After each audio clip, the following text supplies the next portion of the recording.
নিজে নিজে অনুতপ্ত। ওই কিতাবের ভিতরে লেখে হযরত আবু বকর জামানায় মুসাইলামাতুল কাযযাব নবী দাবি করছিল।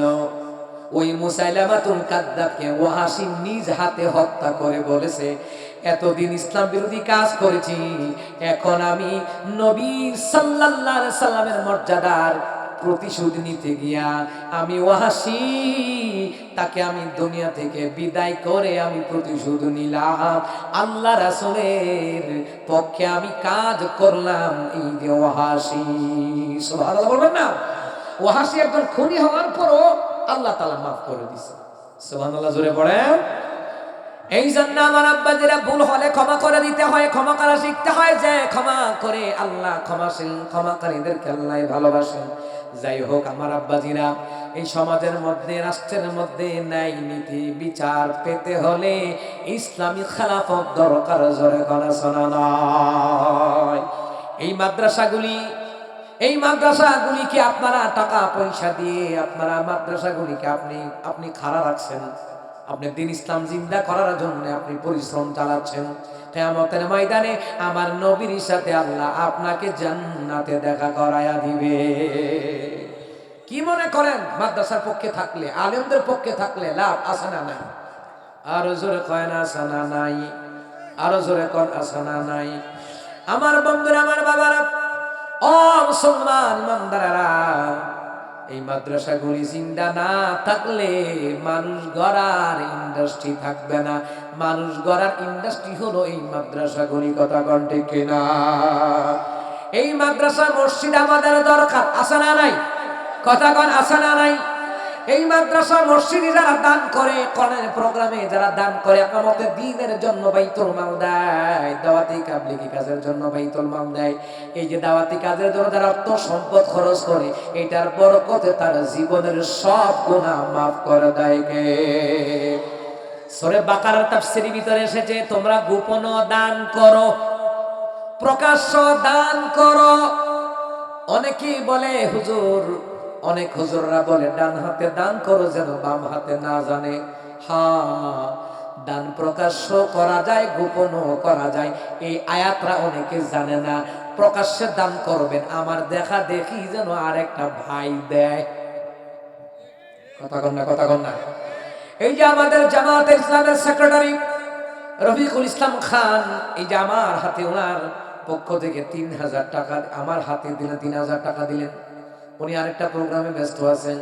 এই যে দিলেন প্রকাশ্যে দিন, আপনারা বলবেন নেতা সাহেব দিল তো আমরা বই থেকে লাভকে আমরাও দেই। এই যে উৎসাহিত হলেন, সুতরাং জীবনের সব গুনাহগুনি মাফ করে দিবেন কে?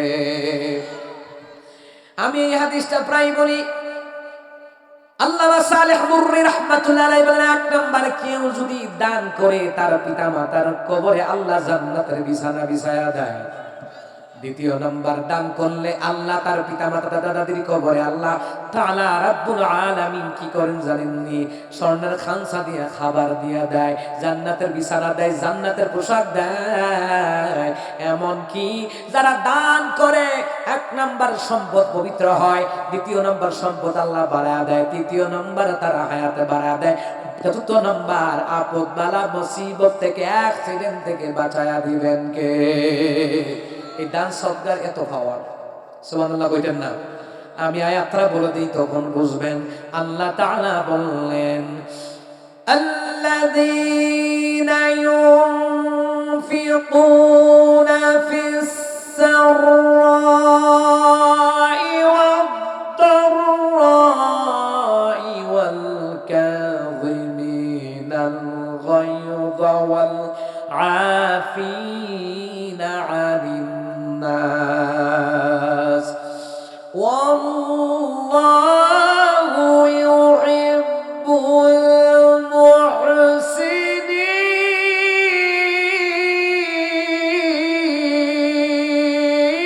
المحسنين।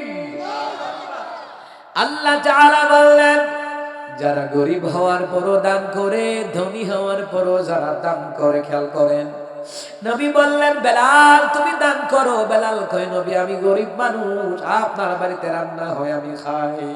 নবী বললেন, এরপরও দান করো রে বেলাল। এই জন্য আল্লাহ কয়, গরিব হওয়ার পরও দান করো, ধনী হওয়ার পরও দান করো। যারা ধনী হওয়ার পরে দান করে, গরিব হওয়ার পরে যারা দান করে, এর আগের সময় রাগকে সংবরণ করে, মানুষকে ক্ষমার নজরে দেখে, আয় আমরা ভাই ভাই, আমরা যেই দলের হই না কেন, আমরা মুসলমান ভাই ভাই। হিন্দু মুসলমান ভাই ভাই হয় না, মুসলমান ভাই ভাই হয়, ঠিক কিনা? আমরা মুসলমান ভাই ভাই ক্ষমার নজরে দেখে আল্লাহ কয়, আল্লাহু ইউহিব্বু 40 থেকে 70 বালতি পানি টানি দিলে এরপরে আশা করা যায় উযু করলে পবিত্র হইবি। একে হুজুর কুত্তা মরা তো পালাইছি না। এই জন্য আমিও আমার ভাষায় বলি, এই মাছ কেন ওই যে কুত্তা ফসার মতন মাছ কেন মতকুর গাজা করিয়া বাকুর রাইকা যতই চেকপুর দিয়া দরাদরি করেন কাম হইতো না। ওই বর্ডার থেকে জিহানো মদ গাজাইয়া বা আইয়ে ওই বর্ডার আগে বন্ধ করা লাগবো, কথা কন ঠিক কিনা? মানে আপনারা কইবেন, হুজুর এত চেকপুর চলে আইয়ে কেমনে? আইয়ে টিয়া দিলে, আইয়ে টাকাটা দিলে কয় আমরা তো এখানে আছি, তো ওই 3-4 মাইল দূরে গিয়ে একটা খাল আছে, খালো দিয়ে তেসরা দিয়ে না যাবি গা, আমরা কই আমি দেখছি না। এই হইছে কারবার। ইন্ডিয়া থেকে গরু আইয়ে কেমন জানেননি? আমি তো ইন্ডিয়া অনেক বছর প্রোগ্রাম করছি, এখন আর প্রোগ্রাম করি না। না আমার দেশে প্রোগ্রামের অভাব নাই, ইন্ডিয়াকে গীতা করতাম আমি আন্দাজি। তো ওই নদী দিয়া গরু নামাই নেয়, বাংলাদেশ আইয়া পরে এই গরু নিয়ে। আবার বর্ডারও আপনারা দেখছেন অনেকে বর্ডারে বিশাল বড় বাঁশ দুইটা বাইন্দা গরু লটকাইয়া এইটার থেকে এইটার পাচার করে।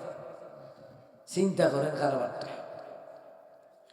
এই যে অবৈধ যত জিনিস আসতেছে এর মধ্যে সবচেয়ে বেশি ক্ষতিগ্রস্ত হলো মদ, গাঁজা, ইয়াবা। কথা ঠিক কিনা?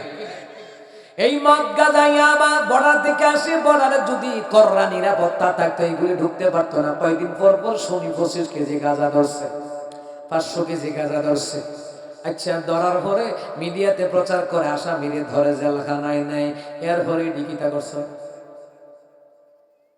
এটি আবার বড় বড় লিডারের কাছে সালাম দেয়, বড় বড় লিডারের কাছে সালাম দেয়। এখন উচিত কথা কইলে হুজুর বানা। আমার একজন ভাই সাইফুল ইসলাম ওই বৈষম্য বিরোধী আন্দোলনে, নাকি বৈষম্য বিরোধী যুদ্ধ, আচ্ছা বৈষম্য আন্দোলনে ছাত্র জনতা 32 নম্বর ধানমন্ডিতে অনেক মানুষই কিন্তু আর্মিরাও অনেক কথা কইছে, পুলিশেরও অনেক কথা কইছে, কইছে না? আচ্ছা অনেক কিন্তু অনেক কথা কইছে। এর মধ্যে আমাদের একজন ভাই সাইফুল ইসলাম ভাই, তারা কয়দিন আগে আর্মির ভাইয়ের আনিয়া যে একটা মাইল মারছে, মুখের মধ্যে থাপ্পড় মারছে। আহারে, আমার নবী কয় মুখে থাপ্পড় মারিও না, এই মুখটা সুন্দর কইরা আমার আল্লাহ নিজ হাতে বানাইছে। এই মুখ দিয়ে বান্দা আমার নাম নিব। একজন আলেম, ভালো আলেম, সে আমার সাইফুল ইসলাম ভাইকে মারলো এবং আর্মির পোশাক পরেই তারা গেছে, গিয়ে মারধর করছে, তাকে শেষ করে ফেলবে। আমি আর্মি ভাইদেরকে বলবো, ভাই সে তো ভুল স্বীকার করছে। আল্লাহ কইছে যে ভুল করে সে মানুষ, আর যে ভুলের মধ্যে থাকে সে শয়তান, আর যে ভুল থেকে ফিরে আসে আল্লাহ তাকে মুমিন বানিয়ে দেয়। সুবহানাল্লাহ পড়ে। আমার আর্মির ভাইয়েরা তাকে রক্ষা করে দেয়। অনেক মারধর করেছে, মাজা পর্যন্ত অবস্থা খারাপ করে ফেলছে। বাইরে তোদেরও তো সন্তান আছে, বিনা কারণে কেউ যদি কাউকে আঘাত করে, ওই আঘাত তোমাকেও কেউ না কেউ করবে মরার আগেও। কথা কয় না, কথা কয় না। আচ্ছা, আল্লামা সাইদি সাহেব বলেছিলেন, তুমি যদি কাউকে বিনা কারণে বুলেটের মাধ্যমে মেরে থাকো, তোমাকেও কেউ না কেউ বুলেটের মাধ্যমে মারবে। কথা কন না কেন, কথা কন না কেন? তুমি যদি কাউকে বিনা কারণে টুকরা টুকরা করে ফেলো, অন্য কেউ না তোমাকে টুকরা টুকরা করে ফেলতে পারে। উত্তরবঙ্গে আনার একজন নেতা ছিল, এরা না কুটটা বাগা বহাইলেছিল মুসলমান ইমানদাররা। সাংগঠনিক একটা লোকের ছেলের চোখ উপড়ায় ফেলছিল। আল্লাহ তারা আল্লাহ তারে টুকরা টুকরা করছে, ছেলে মেয়েরা এটার চিহ্ন পায় নাই। আল্লাহ চাইলে প্রতিশোধ কেমনে নিতে পারে, কথা কোন ঠিক কিনা?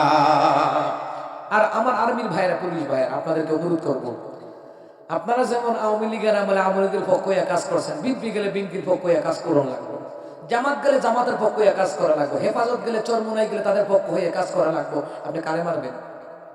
ভাই আপনাদের তো ছেলে মেয়ে আছে, কারোর প্রতি অবিচার করবেন না।